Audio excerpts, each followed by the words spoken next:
Good morning, everybody. It's your girl, Maria Tolbert, here with another Self Care Saturday from the Rose Colored Movement. I'm so excited that you guys have chosen to tune in with me today. You could be doing anything else, but you decided to come here, and I am grateful for it.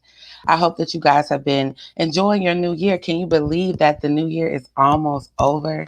I am really tripping about that. But my goal is to continue to deliver good content for the new year to keep you on the path to taking care of yourself wherever your self care journey may find you. Today, my guest is Monica Hunter, and she is an author and also the creator of the Love Works community. I know her personally, but I felt like her story was so inspirational that I couldn't not bring her to my platform and let you guys be inspired to understand how to continue to bring love into everything that you do. I won't steal the thunder. I won't tell too much of the story because I feel like she is awesome. She's an awesome orator and she tells the story so well. So I'm gonna go ahead and bring her on. Let me see where she is. And here Hi. she is. Good morning, Monica. Good morning, Maria. How you doing this morning? I'm good. I'm good. I'm excited. I've been excited to get on Self Care Saturday. I've been excited. I was so excited when you decided to come on my platform because like I said, your story is so inspirational. And then when we talked, I was like, oh my gosh, I got goosebumps. We had a whole prayer session. Like I Yes. just felt like all of that energy, all of that you have to give should be continue to spread across everybody, all platforms. Anybody who can hear it, anybody who can receive it will get something from it. And I'm just glad that I can bring you to my viewers. So, All right. without further ado, let's talk about what started the event that started all of these amazing opportunities for you. Well, a little bit over a year ago, there was an instance where there was a mom on Facebook that had an adopted daughter. So it's a white mother with a black daughter. She put a simple post on Facebook that basically said, "White mom who just does not know what to do with her daughter's hair."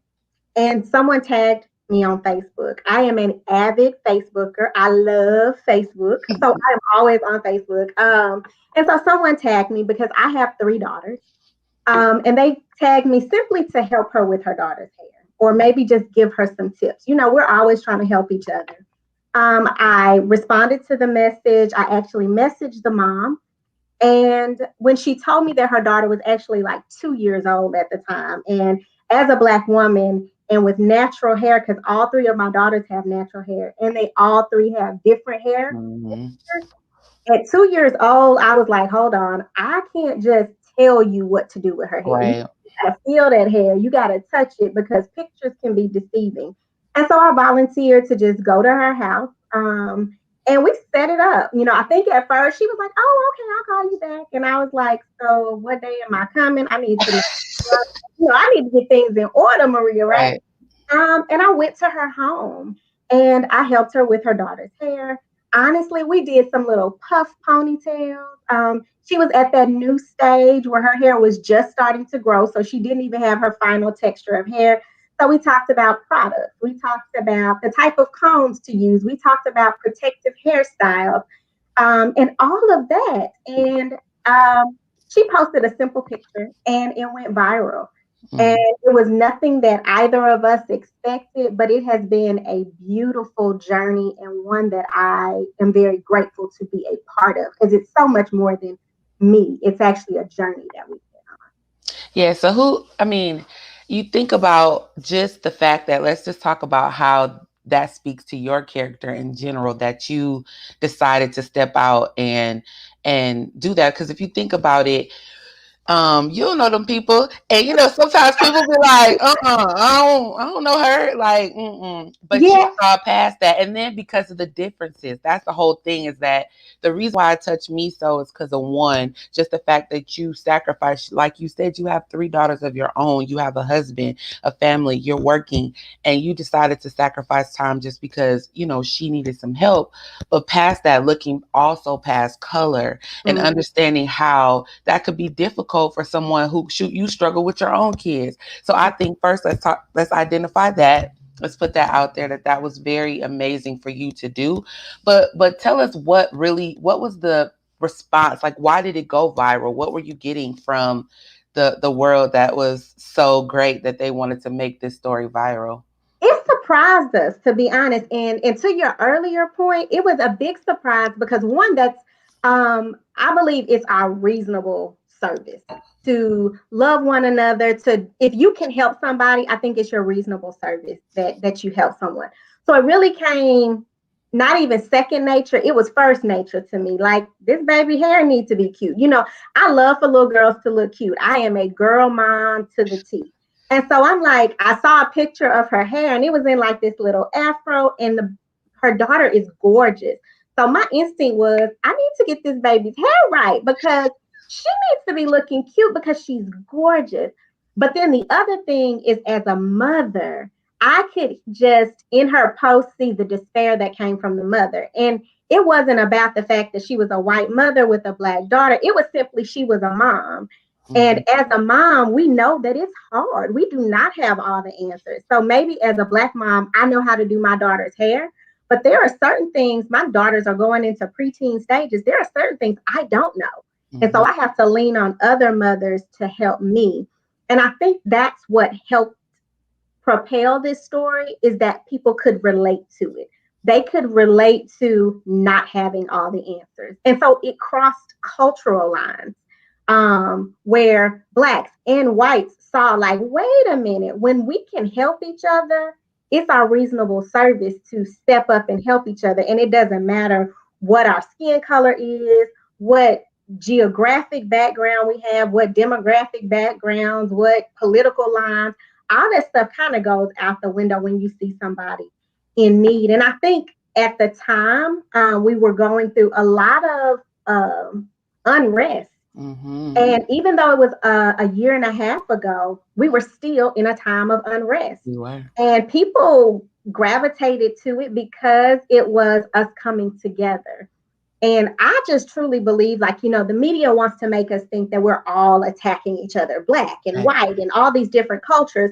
And yes, I, do not negate the fact that there are a lot of things going on. But at the heart of it, as Americans, I think we're good people that want to serve one another. And so when we can bring stories like that to light, I think it's happening all around us. I think it just doesn't normally get It the didn't rise media up. attention Yep.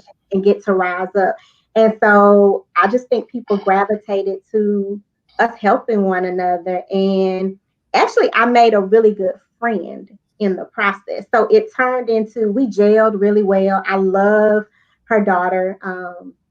And she cute. And, Monica loves kids, right? So Monica little kids. Monica Okay. love the kids. So we just, I mean, from the moment I walked in, and I'll tell you, Maria, the next day after it went viral, one of the main questions that I was asked, and I was predominantly asked it by African American women, Mm. is there kind of a stigma around it? Like, okay, Monica, because they know I'm going to give it to you straight up, no chaser.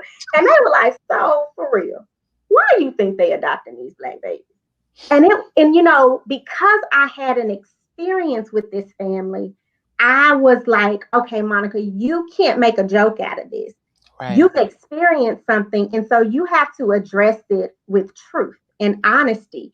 And the reality, from the moment I walked into their house, the only thing I experienced was genuine love.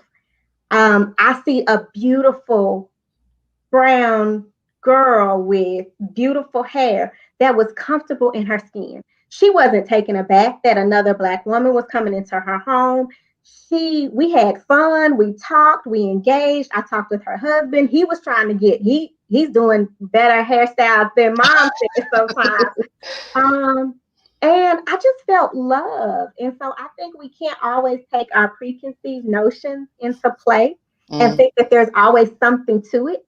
Yep. Sometimes we gotta take it for what it is, and it's just love, and that's what I experienced, and that's what I wanted to share with people because I was really touched by it. Because I know love when I see it, because it has a feel to it. Mm. Because God is love, and that's what we want to radiate, is that this family truly loves their daughter, and so I'm grateful that children are finding homes through adoption. Doesn't matter what the color lines are. If black children can find black families, but if black children get led to be a part of a white family, I think it blesses us all. So that was my experience, and I was excited to get to share it with not only our community but so many people throughout the world. The story hit so many different places, so that was exciting. Yeah, I just want to take a moment to talk about that from the positivity and optimism of always wanting to lead with love and wanting to see the best in every situation. You're right, especially from adults, our experiences can darken our view on things, and then we will taint the most purest or innocent situation with our preconceived notions, as you said. Just thinking about my platform too, Yes. about the how it is based on always trying to shift your mindset or shift to a positive like frame of mind, or like thinking the best of a situation and being optimistic about it. That's the big connection that I had to you and what your platform and this whole story was all about, is love. Like really Yes. at the end of the day, I choose to believe the best out of any situation or find a silver lining. I always choose to default to that, regardless of what the outside may look like, regardless of what my experiences are. I want to always shift there. And sometimes people think that that is naive. And they Hmm. think that I actually heard like toxic positivity or like being too optimistic. But I really don't feel that way. I really feel like if you overshoot in optimism and you overshoot in positivity and you happen to fall short of that, then you're still in the realm of positivity, that you can still find some light to hold on to. But if you're down in the dumps, where are you going other than back in the dumps or in the I mean, where are you going? So Yeah. I like the fact that the love that you are talking about just in general, like people, like mothers, white, black, and any other race, children, helping them be confident in who they are, white, black, or indifferent, and all of the other things that you're doing with Love Works is where we need to start if we want to heal Hmm. a society that you said is written with like, ugh, it's so much negativity. Like, be the light. And you know what? Yes. You know that this is called seeing your life in a promising light is what I is my tagline. But Yes. then when you know that poem by Amanda Gorman at the inauguration, when she said, "Be brave, be the light." Be the light. Be brave to be the light, because it's easy to be a part of the mob that's being negative or trying to be like skeptical about everything. It's harder to step in the light because then you are also shedding more. Like it's harder for you to shift because it's something that you have to learn, that you have to teach yourself. It's easy to just get on someone else's negative bandwagon. So look, today, if you don't learn nothing else, if you don't take nothing else away, we hope that you're inspired to shift to love, Yes. to shift to optimism in most situations. And if somebody prove you otherwise, then you put them in that bucket. But start, like I'm not saying everybody's great, Yes. but you Yes. gotta give them a chance. So Yes. I wanted to piggyback on that little spiel that I just gave and talk about what came first after this opportunity. Because, like I said, you were able to go on all these platforms and tell a story. Even when I saw you on the Steve Harvey Show, I was like, what? I know somebody I was like so super proud of you. But what came out of all of that, all of those opportunities? What came first, the book or the platform? Which one? What were your next steps? Can you tell us a little bit about that? So after the story went viral, and honestly, I didn't even really know what going viral is. Like I Facebook because it's fun, and I like to put my kids and my husband and my family out there. Yeah. I just do it because it's fun to me. Um, and I remember when we woke up the next morning, and Stephanie, who's the mother that I helped, um, we were like message texting each other. So we went from messenger to texting each other, and we're like, okay, something's happening here, right? And I'm an avid prayer. So Yes. I was like, okay, so I don't want you to think I'm a little off here. But before we go any further, because literally people were sending us messages like, hey, we want you on this platform and we want you on that platform and we want to sit down and talk to you and we want to come to your house so we can video you. And I'm like, whoa, whoa, whoa. And literally we called one night and we were talking about it and I was like, hey, can we pray? And she was very much so open to it because whatever you do, I think You should be doing something that you love and that you're passionate about it. But it should have purpose behind it. Yeah, some things are cute, some things are fun, but I am a wife, I am a mother, I have my own career, we have our own business, and I don't have time to be playing. So I'm like, straight up, we need to Right. make sure that this is in line with something that settles right with us. And we prayed, and we really just clicked. And I think that when you're walking in true purpose, and I know it sounds Tell cliche it. because everybody's saying it, but when you're walking in your purpose, it shines and it shows. And even if no one else gets it, there's a power that comes within you that even you may be the only person that gets blessed from it. But I'm convinced from this experience that God still gets the glory out of it. And that was huge to me. That was huge in our prayer was whatever it is, God, I want you to get the glory. I want people to see the light. So exactly what you said, that takes bravery Hmm. because some people will not get it. Some people will be like, now what's she on there doing? Now that's a little strange, They but you have to be brave enough to be that light and be like, you know what? There are children that are being blessed by this platform because simply now their parents know how to do their hair. There are mothers who have adopted children that are building confidence now because they know how to do their children's hair. There are communities now that are willing, you see that little girl in the grocery store and you're like, I should tell her mama what she should put in her hair. But nah, I'm not going to get all up in her business. It gave people confidence to Yeah. be able to say, hey, but they would know that they're doing it in love. They're not Hmm. doing it like you're doing it wrong and I know more than you. It's Right. I'm doing it out of love because we are one community. I don't care what color you are. We are one human race and we're here to help each other. So I really think that was a platform in itself. Our Love Works platform, and I know we're probably, going to talk about Love Works community, but our Love Works platform has been something that my husband and I have had since 2006. So honestly, Oh. it just fell in with Hmm. where God was already taking us. And it was after the talk show and everything that I really sat down and settled and tried to think like, okay, God, how does this all come into play together? Right. Because I'm one person and I have a whole family, and I will tell you, and anybody that knows me will tell you that my husband and my children are my number one priority. I can't go help save the world if I can't handle what's going on in this house first. Right. And they don't play that either. They're pretty demanding of my time too. So I think the platform came first, and then the book came after that, and it's been a beautiful journey. Even with the book, it's something I never expected. I wanted to write a marriage book, Maria. I You still still got to can. go. I'm working on those things, and so the children's book wasn't even in my mind. It was just part of the journey. Right. I think it's really cool to that you're saying that space because I always talk about when you step into the space that is meant for you, things just happen and it feels easier.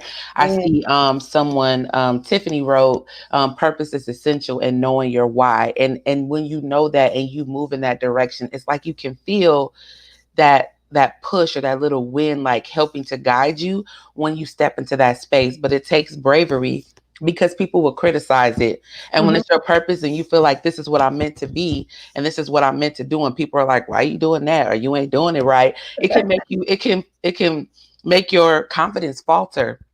And the point behind that is don't worry about that. Don't worry about that because you got that one life that you live in, and you yeah, want to make sure that the impact and the purpose that you had when you were created, that you can live and exist in that. I actually put that recently when Cicely Tyson just passed. Rest yeah, in peace to her. And I was like, she felt like I didn't have a close relationship with my grandparents because they had passed early on in my life. And like always seeing her and her accomplishment and how she carried herself made me feel like she was like my internet grandma or my social grandmother. And yeah, but I said past that, what she showed me is to be living your purpose so that when it's time for you to go, you can rest well and actually feel like all is well. Like you Yeah. actually feel like when it's time for you to be done with this life, that you feel satisfied that you did what you were supposed to do and living your purpose. So it's always like just speaking about how naturally things connected, and when the opportunity came up for you to just be you, which was Mhm. already who you were in the space you existed in, everything else just fell into place. And again, here's another nugget, everybody. I told y'all, inspiration comes in every form. Look, feel comfortable stepping into the space that's meant for you, because Yeah. you will be surprised how you might be fighting against the grain on something that's not for you. And you'll feel it when you shift to what is your space, and you'll understand why you should have been doing this all along. It is never too late. Never too Never too late. late. Okay, let's talk about this children book then first, and we'll go into Love Works Community in a second. So the children book name is Mommy loves me, can't you see? And I am like shamelessly Yay! plugging. Mhm. But yes, so Mommy Loves Me, Can't You See is the name of the book. And tell us a little bit about it. Is it just outlining? It's outlining the story of. Yes. Okay, go ahead. So the book definitely outlines the story. And it outlines the story from the perspective of the child. And I literally woke up one morning, you hear about the 3 a.m. wake up, right? And I woke up, it was around 3, 4 o'clock in the morning, and I could just hear, Mommy loves me, can't you see? So, I'm like, okay, you jot that down, you go back to sleep. And I literally could not go back to sleep. Words just were churning in my head, and I'm like, okay, this is awkward. So I get up and I literally wrote the book that same morning. I called publishing company that morning because I'm like, okay, I need to act on this quickly, because it's one of those things where you're walking in something and you have this urge to Hmm. get it out. And if you don't get it out, you feel like you just cannot rest. Right. And it's very much so from the perspective of the child. And it came from that question that I was asked, is why these children were being adopted by white parents. And I really wanted to capture the love that I felt. And so the book talks about the love between the child and the mother, and how that yearning for the mother, because of something she didn't understand, as simple as doing her daughter's hair, compelled her to reach out to community. And it also has, myself in the book. I when I go around to the schools, I joke, I tell kids, I said, now when you write that first book, don't ever write a book without putting yourself in it first. So the first one got me in it. And how that one moment of us coming together rejuvenates the confidence in the child, because in the book it says, I knew my mommy could do it, I knew my mommy could figure it out. So it wasn't about Miss Monica coming to the rescue. What the child sees is that my mother cared enough about me to figure out how to help me. And that's what we do as mothers, that's what we do as parents, is whatever it takes. There's no limit to what we're going to do to try to help our children. Right. And really, that's the essence of how much we love them. And so I really wanted to capture that in the book. I used a local illustrator. Her name is Becky Smith. It was her first time authoring a book, and the publishing company told me, here's, who you can use for that. And literally, because Becky's an adoptive parent as well, I knew she would get the heart of it. I knew she would get my prayer. I knew she would get protecting what I was trying to convey through the illustrations. And when I tell you, she nailed it throughout the book. When she sent the pictures to me, I literally sat there and cried. That for someone else to be able to put on paper a vision that's in your head, for me, I knew that I was on the right track, and that I was following the purpose of what God had put into my heart.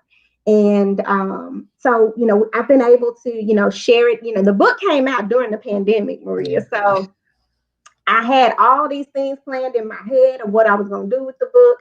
Oh, yeah. And literally, the book has taken its own identity on. And I think that's really what God wanted it to do. I did some readings at schools, and I continue to share the book with other people. But at the end of the day, it continues to get in the hands of everybody it was intended to be in the hands of. So it's not my hand that's on it. I truly believe that it's the hand of God over the purpose that was given for this platform. And so, my name is on it, but I just took honestly what was, on my heart and put it on paper. I love it. So I will give you everybody an opportunity to get it, win a copy or to get a copy of the book. Mommy Loves Me, Can't You See? Towards the end of it. Right now we're gonna pivot and we're gonna talk about the Love Works community. So this is just like you said, a part of who you are, and it just went with everything that Love Works was about. It just was opening up another channel because I'm sure you weren't like, oh, let me be a part of having like making sure that we're helping each other no matter what our race background is. Like it was just love is love. But what an example that you set by doing that. So let's talk about the Love Works. You said it was founded in 2006. Yes. Tell me So what your dream, what your goal was for that platform. So initially with Love Works back in 2006, that's before I had children. It was just my husband and I. Love Works was founded specifically about love works.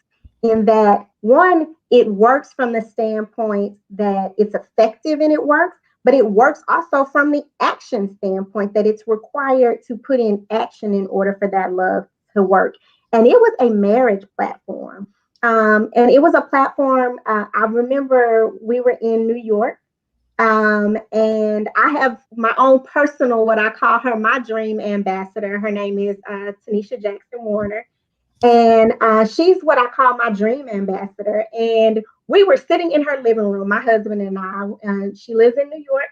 And we were just sitting around talking, and she was asking us because my husband and I met in college. And she was like, so, tell me what makes your love, how y'all make this thing work. And we were just like, it's work. We put in the work. We're intentional about the work.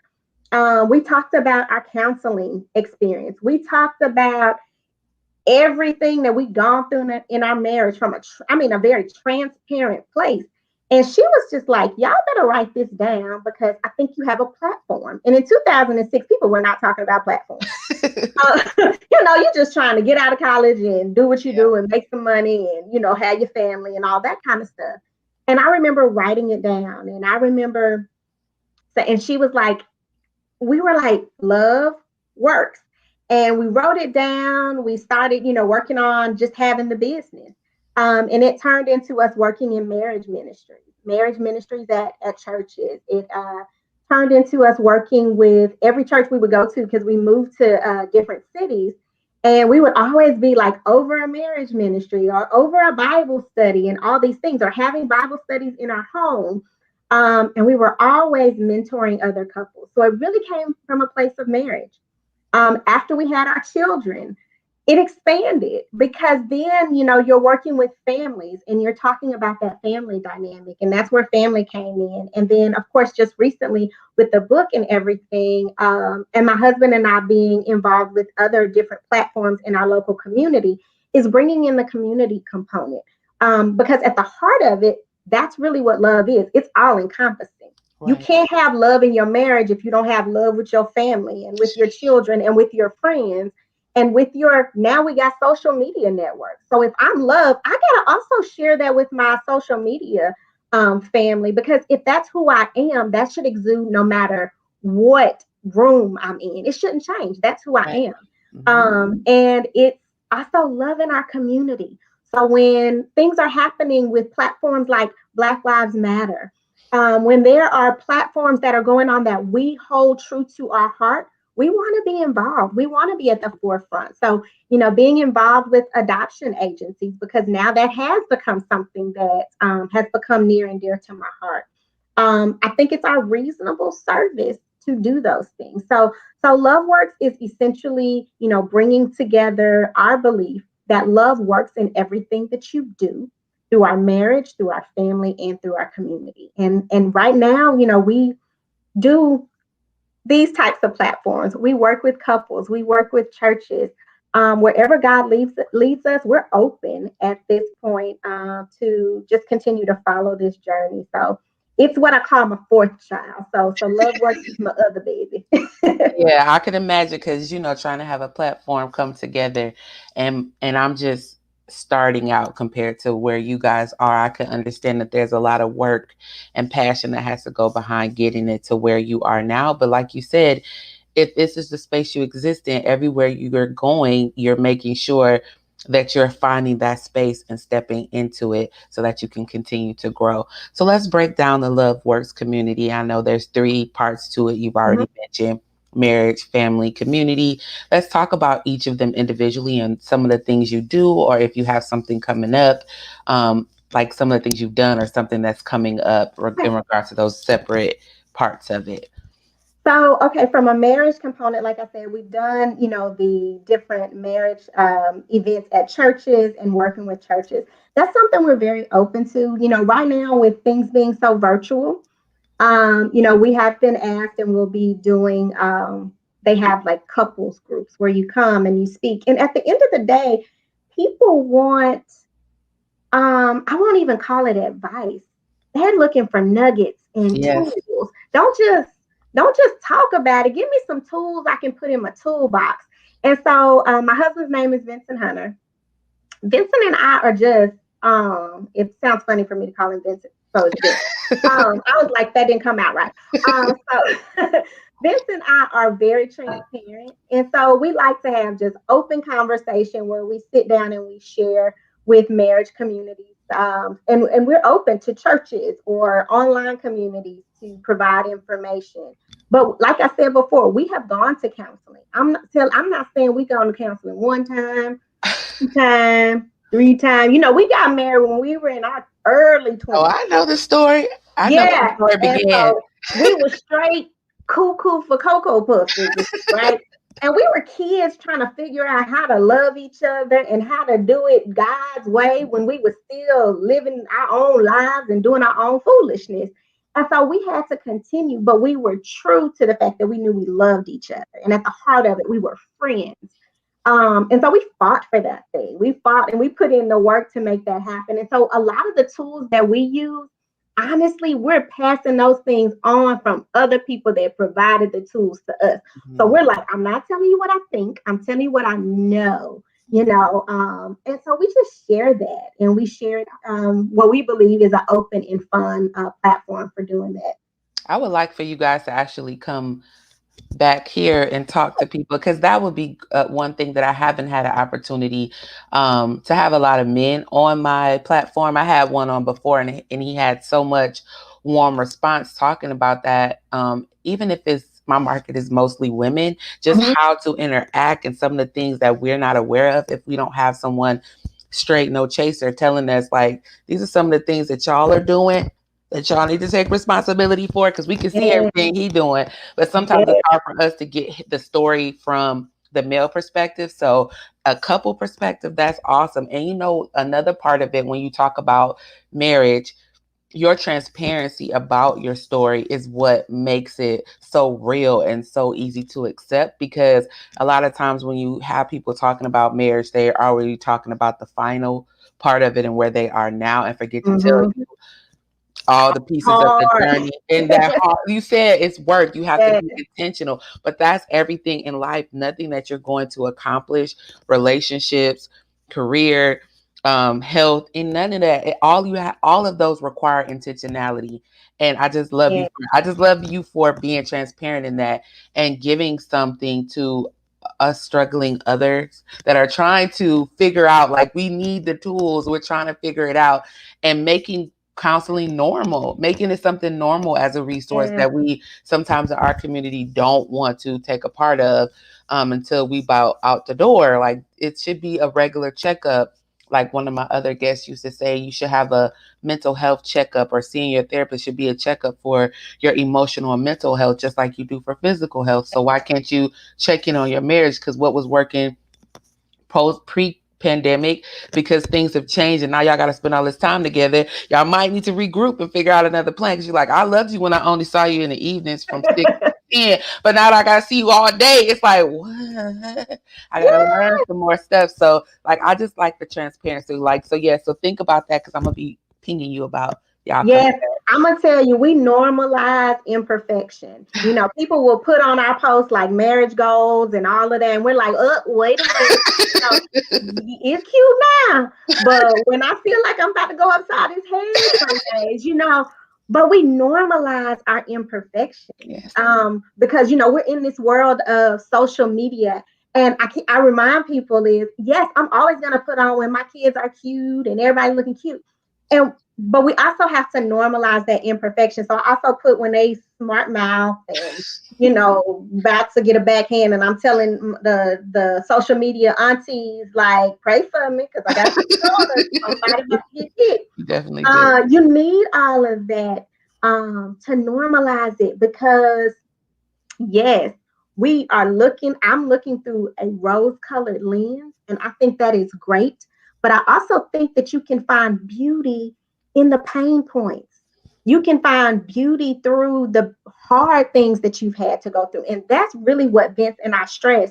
You were talking about the family component. We share that as well, is there are pain points in parenting. There are pain points in marriage and bringing all those things together, and you trying to create this unit of your family. There are pain points in all of that, but there's also beauty in the pain. And I think when we can find the beauty in the pain, it helps us to strategize together. We're dealing with things in our life now where we've had to say, okay, we got to readjust. And that's what we try to help people to do, is readjust when you need to readjust, because life is constantly changing. I remember a friend telling me after my husband started his business, I called her and I was crying like, I can't get all this laundry done and all these kids here, and I still got to go to work, and I got deadlines, and I got this. And she's like, okay, are y'all in a new season of life now? And I was like, yeah, I don't want to talk about a new season of life. And she said, what have you done to adjust? And I hadn't changed anything. Now, my life around me was changing. My children were getting older. My husband was gone more because he was working a career. I had just started back with a new career, but I hadn't adjusted anything else to fit the new life that we were in. And so I had to make adjustments. And so often we don't do that. Like, give ourselves permission to adjust. You're not perfect. Life is not perfect, but you can adjust to it. You can figure out where it fit in. You can get help when you need to get help. You can stop trying to be superwoman all the time, and you can find your community. That's for me. Those were, That's for me. yeah. Thank you. Those are the things I had to do. But to your point earlier, I had to be intentional about it. And on this journey, what I found with marriage, family, being involved with my community, I am intentional about it. So when opportunities come up and it settles right with me, even if I have to take my daughters with me, I'm intentional about it, because then it has purpose, and you can feed off purpose. Purpose will feed you, and it will motivate you continually to continue to be your best version of yourself. You're not doing it for like monetary or clout or anything else. It's a self-fulfillment that helps you to feel better about yourself and better about where you're going and what you're doing and how you are making your mark. I was thinking when you were talking earlier, what legacy are you leaving? Yes. Cicely Tyson left a legacy. Yes. As women, we are powerful, we are strong. There is so much in us. We waste more time than we should because we're not ensuring that we're leaving a legacy.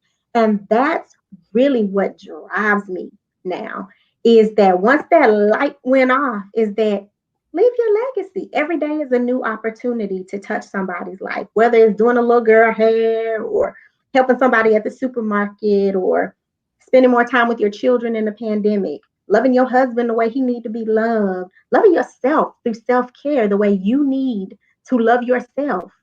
That is all part of what legacy are you gonna leave, and when you were talking about Cicely Tyson, she left her legacy, a beautiful example for us to follow. And as women, we can't let things like that fall void. We need to constantly be moving in that vein because there is a power that comes from it. Yes, and that was powerful what you just said. But like I said, you got away with words. But Taking it a step further, when people sometimes hear like your spiel or your platform and talk about love and striving for positivity, mindset shift, they think that we're saying that all of this is easy. No. They think that we're saying that it's void of ups and downs or moments when you question yourself, because we're saying and we're choosing and being intentional. What you see is the work that we put in to be more positive, to push past the negative, because we are humans beings. And with that comes the just the normalcy of disruption sometimes. And Yeah. like you said, sometimes it's just to tell us that something needs to change and you need to fix some stuff. You got to stop, reassess, and say, because I am choosing joy, I am choosing peace, I am choosing self care, I'm choosing love, that I have to take the time to figure out what is affecting or negatively impacting that ultimate goal. It's work. Me Yeah. having a platform that says seeing life in a promising light was something that I already did. But when I went through breast cancer, I had to make it real, Yeah. because then I had to take something where I'm looking, I say this all the time, where I'm looking death in the face potentially, and I Mhm. had to make a choice to either fight or have a pity party kit every 5 minutes, because stuff was going wrong. But I chose to see past it. I chose to see that there was purpose on my life and believe Yes. that there was purpose on my life. And that directed the rest of my decisions, the way I moved. And that's what we're saying. You have to shift. Life is going, sometimes you're going to be down. Sometimes stuff is going to happen. And the choice of A and B is rock and hard place for now.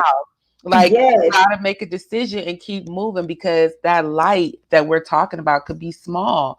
But eventually, as you continue to work towards it, it gets bigger and bigger. And then your story, once your light is shining bright, becomes that flicker of light for someone else to hold on to then make their light bigger, because they're like, if they can do it, if Monica can do it, I can do it. If Monica can focus and be intentional and get her marriage and her relationship the way she wants it, I can as well. So let me listen. Let me use her tools until I can figure out my cadence and figure out which ones work for me. And then I will then be the light for someone else. And that, to me, is how it trickles down to community. So Yes. I'm working on myself, my family, my purpose. And then as I'm working on myself, I become the guide or the light, as I said, for other people to hold on to. And we continue to shine light. And that is what balances out the darkness that we're going to encounter when we go out of those doors, for people who just don't get it, or people who haven't held on to our theories yet. We do have a question Okay. that you were asked to speak a little bit about balance. And I believe that, Tiffany, you can expound if I'm incorrect. I think maybe she's talking about balance in life, between how do you do between the marriage, like you said, you have your mom, your parenting, and your job, because that's another thing I'll bring up later, work, and then your purpose, because they don't have to be the same thing, right? I Yes. heard that you don't have to always, people feel like they should be making money off their purpose. Doesn't mean that they're one and the same. Like you doing the volunteer work and speaking to churches and all that doesn't mean you're getting paid. You could potentially get an income, but that doesn't mean that that's sustaining your home. It's a purpose that I know I'm good at, but I'm also good at this, and it makes money that helps me afford the lifestyle. So not trying to put it in the same bucket, but how did you find the balance between all of these pieces that you talk about? So honestly, it's a struggle. Like it is a struggle. Like the struggle is real. But I read something one time, and it's good to put yourself around positive knowledge, because when people are dropping these nuggets, like write them down. If it rests positive in your Yeah. spirit, because you might not need it at that moment, but you may need it later. Yeah. And I remember reading this um I think it was just an article, and it was talking about balance, and it was talking about how when you are juggling a lot of things, think of it like you're juggling these glass balls, and some are glass, some might be plastic. And as you're juggling, sometimes you're going to drop the glass balls. The glass balls may be the most important things to you, and it, you know, those things may break sometimes. But you have to prioritize how much you're going to juggle. I am not willing to juggle so much to where I can't take care of my top priorities. And like I shared with you, Vincent, McKenna, Miley, and Madison, my children, my husband are my most important balls that I juggle. Some of the things they want me to do are not glass balls. It's because my kids ask me to do it, and that's the pressure we put on ourselves. Yes. We want to be perfect parents. And sometimes your kids are asking you to do stuff that they can do for themselves. And I had to learn that because they will manipulate you too, honey. Watch them kids. They not little. Watch the kids. You know, and I had to learn that as a mother, that my daughters are having to understand that sometime, like now, I'm going to be doing this platform this morning. You don't need to bother me. So there are some things we have to say, you can handle this for yourself. So I started giving my kids more responsibilities. I learned that during this pandemic, and I'm grateful for it because they're 10 and 11 now, and they could take on more because they need to help you balance. We're a family, we are a unit. Same with my husband. He owns his own business, but I also work, and we have 3 children. And now they brought a dog in the mix. So now we got all these things going on. We have to work together as a family to make it happen. So creating balance means you need help. You need to make the people that are with you help where they can help. And it's okay to ask for that help. But also realizing that, like I said, is some of those balls are not glass balls. Some of them can fall, and some of them your family can help you to do. And as I did the book, and as I was going out doing all the interviews and working and all those things, I'm like, how can I get it done? And I was off, in a frenzy, but I needed help. So I relied on family. I relied on my husband. And that was hard for me to say that I needed help because I was so used to doing it on my own. But use the people around you to help Your balance you. village, your But community. realize also that everything is not a glass ball. No matter how you believe that it's important, you can miss some of those kid functions. Some of it you don't have to show up for. They're not going to fall apart. But there are certain things, I have a daughter that dances.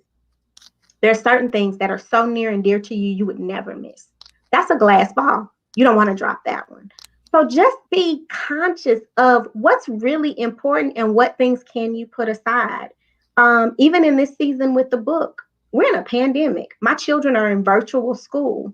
Yes, I wanted to do this huge thing to promote the book and put it out there. And I had big dreams, big dreams. But at the end of the day, I believed God for this book, and I believed that He would do what He needed to do. And I'm on platforms like yours today sharing about this book. So God is still working in the midst of it. Yeah. But during the week, I'm doing virtual school and I'm working. So for me, the balance is prioritizing, doing what you can do, but realizing that not every ball is a glass ball. And some of those balls you're gonna need some help with. Those things have just brought me a lot of peace, a lot of comfort, and just being easier on myself. Because we are often our own worst enemy, that we're not doing it perfect enough. I will beat myself up more than anybody. You could tell me how amazing I am, and I'm like, but I think I said that word wrong. It, So, it's mhm. sometimes common nature to do those things, but give yourself permission to drop some of those balls. They're not all glass balls. I don't care what we think. They're not all glass I like it. Taking a step in a minute just to understand what the priorities are. I sometimes have issues with prioritization myself, balls. because I want to be all things to all people at all times. Yeah. But yeah, you can't do that. So you have to take a moment to step back, and that's where things like therapy, coaches, stuff Mhm. like that can help you if you're struggling because you're in a place where you can't see heads from tails. It's okay, like you said, to get help. If you know someone that is very organized, or you know someone who prioritizes well, and they're in your circle, in your bubble of people you can trust and love, then reach out to them. Why don't we have these conversations to support ourselves? We Yes. say it takes a village, and then don't ask nobody to help us do Last, nothing. I don't even don't ask the understand. village help. Well, if we know that, then why Yeah. don't we live that? And that's what I love about like this whole conversation. It's about one acknowledging that yes, if I'm in my space, that it will be easier for me. But that doesn't mean it's like easy peasy lemon squeezy, no work, no intentionality. That still exists. But all those people who show you love, all those people that are in your village that say, girl, I could do this for you, I can help, or I got you, my guy, or whatever it is, let them get you. Like, let them help you. Throw them plastic balls so that you can focus Yes, on the glass balls. yes, I love that glass ball. Margaret said that everything is, recognizing that everything is not a glass ball. That was a profound statement. Like we talked, I know I took a class about juggling elephants and talking about prioritizing from a work perspective, but that glass ball, it just made it real because the glass is going to symbolize how fragile and tender and how you need to take care of it. And if you can see this area of your life as a glass ball, like obviously health, yourself, your health, your mental, emotional, and physical health has to be one of those glass balls. You cannot pour into others yes, from an empty cup. So yes. even if you put your family as one of those glass balls and you're not, you're going to drop it just because you're going to be weak. You're not going to be able to hold the ball. So But you we have all been there. all. Yes, Well, we all been like, there. oh God, I can't And take then it. you're like, I got nothing. Like, I got nothing. You're coming to me, I can't help you because I got nothing. All we Right. gonna do is sit here and cry together because I got nothing. Nothing. Nothing. So you Nothing. gotta make sure. I'm just saying, when you're looking at after you get off this live with us and you're looking at your balls and you're figuring out which ones is glass and which ones is plastic, make sure one of those has you in it. Self-care Saturday is not just about like, oh, take massages and I'm gonna take a bath. It's about wherever you are because oftentimes you can't get to enjoying massages and baths and all that if you're not mentally or physically or emotionally well. So that Mhm. should be the priority wherever you are. If your finances are stressing you out, if your relationship is stressing you out, who cares about a pedicure? Because you're not gonna still feel great when you come back. You'll have some nice nails, but you're gonna be stressed out, and it's not gonna matter. So glass balls, we're gonna talk about that. Glass balls. When we get off this call, we're gonna take our paper, our journal, whatever it is, and we're gonna figure out what those priorities are. I think that's a big takeaway.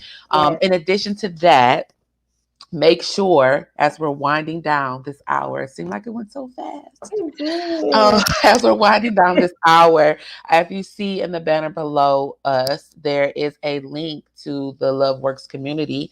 You can find a link to purchase the book, Mommy Loves Me, Can't You See? But you also can learn more about the platform of Love Works. There's also a way for you to contribute and donate to the platform so she and her community can continue to give to others through enlightenment, prayer, all of the things that she mentioned earlier. And I'm really excited that you were able to come on today. Remember, I will be, if Vince is watching, I will be inviting you two back I'm to. dragging me. I'm like, come on, It's it'll going to be be great. It'll be fun. great. So imagine all of the lives that you would touch on this platform. But anyway, before we head out, I want you to have a moment to be able to leave them with words of wisdom or something that you want them all to take away. What would that thing be? I think above all, love truly is work. Give yourself permission to love openly and to love freely. You don't know when that opportunity is going to come your way. It could be in the grocery store, it could be on social media, it could be in your work, it could be in your church. Sometimes it comes in those most unexpected ways and unexpected places.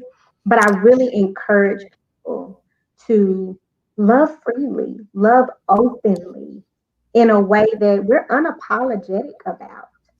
So often we are challenged with whether or not we should say this or whether or not we should say that. If it fulfills your purpose, go after it. Do it. Do it unapologetically. And as Maria said, do it intentionally.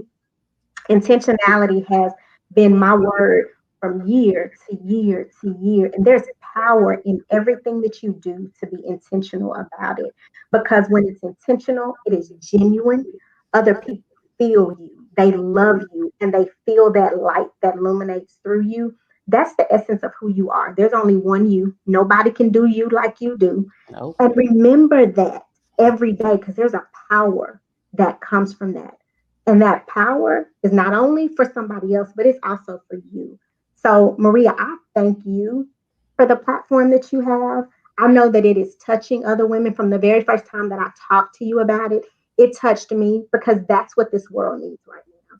We need to be able to see things in a true light, not the light that other people are painting for us, but a true light that all is well. That even when there is struggle going on around us, there is sickness, there is disease, there is calamity, there is fighting, there is war. But at the end of the day, God is love. What He has created, what is going on, has not surprised God.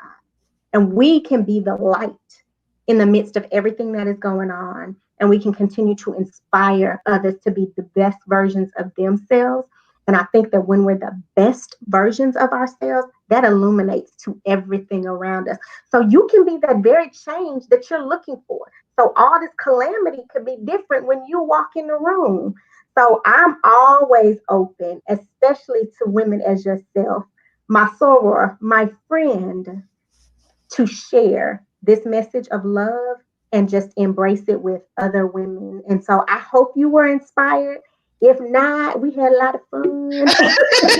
We did. We sure But did. I truly believe that a lot of people are touched by what you do, and I just pray blessings over you and everything that you touch. I'm glad to see you doing so well Thank and you. embracing, all of the health and love and prosperity that God has for you. It gives my heart great joy to see how well that you're doing. So congratulations on your platform. And anytime you need us, we are here.